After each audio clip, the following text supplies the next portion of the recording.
வணக்கம் ஈழத்தமிழ் சொந்தங்களே, நான் சத்யவர்ஷா இந்திய அரசியல் அமைப்பு ஆலோசகராக பணியாற்றி வருகின்றேன். ஈழத்தமிழ் மக்களுடைய இரட்டை குடியுரிமை சட்டம் நம்மளுடைய அனைத்து இந்திய அண்ணா திராவிட முன்னேற்றக் கழகம் ஆட்சி அமைந்ததற்கு பின்பு உடனடியாக அதை முழுமையாக அந்த மக்களிடம் கொண்டு வந்து சேர்ப்பதற்குரிய உச்சநீதிமன்றம் உயர்நீதிமன்றமும் நம்மளுடைய மத்திய அரசும் அதற்குரிய முழுமையான அங்கீகாரம் வழங்கப்படும். இன்றைக்கு நம்மை போன்ற அவர்களும் சுதந்திரமாக சுவாசிப்பதற்குரிய அந்த சட்ட திருத்தம் ஏற்படுத்தப்படும். இன்றைக்கு முகாமில் கைதிகளாக ஒரு புறக்கணிக்கப்பட்டு அகதிகளாக வாழ்ந்து கொண்டிருக்கின்றார்கள். அவர்களை ஆதரிப்போம்.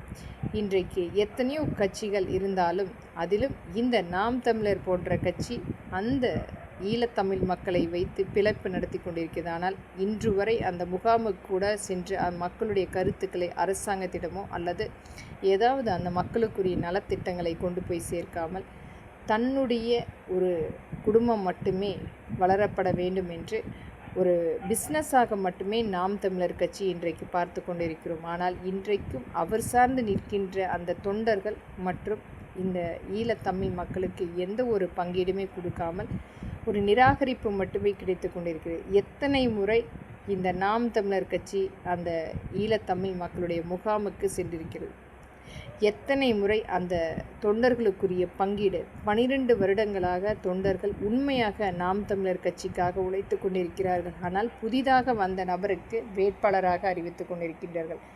இன்றைக்கும் வறுமை காரணமாக அந்த தொண்டர்கள் தங்களுடைய பிழைப்புக்காகவும் ஓடிக்கொண்டிருக்கின்றார்கள். அதே சமயம் கட்சிக்காகவும் உழைத்து கொண்டிருக்கிறார்கள். இதை அனைத்துமே பார்க்கும்போது ஒரு மக்களால் நிராகரிக்கக்கூடிய நபராக சீமான் வரக்கூடிய நாட்களில் அவருக்கு கண்டிப்பாக மக்கள் அதற்குரிய பதிலீடு கொடுப்பார்கள். இது மாதிரியான எத்தனையோ பேர் நம்முடைய அரசியல் அமைப்பில் வந்து ஒன்றுமில்லாமல் போயிருக்கின்றார்கள்.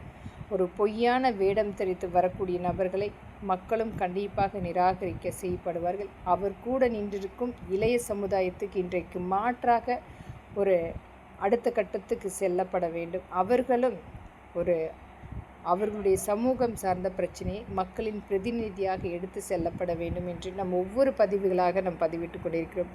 இளைய சமுதாயம் இன்றைக்கு ஒரு நடிகர் பின்னால் நின்று கொண்டிருக்கும் அனைத்துமே நிராகரித்து முழுமையாக உங்களுடைய முயற்சி என்பது நீங்களே உங்களுடைய சமுதாயத்தை சார்ந்து பேசக்கூடிய மக்களின் பிரதிநிதியாக வரப்பட வேண்டும். எந்த விதத்திலுமே ஒரு நடிகர் சார்ந்து நிற்காமல் உங்களுடைய சமூக சார்ந்த பிரச்சனைகளை அரசாங்கத்திடம் எடுத்துரைக்கக்கூடிய தைரியமான ஒரு நபர்களாக வரப்பட வேண்டும். இதை அனைத்துமே ஒரு மக்களின் எளிய மகளாக பதிவிடுகின்றேன். நன்றி, வணக்கம்.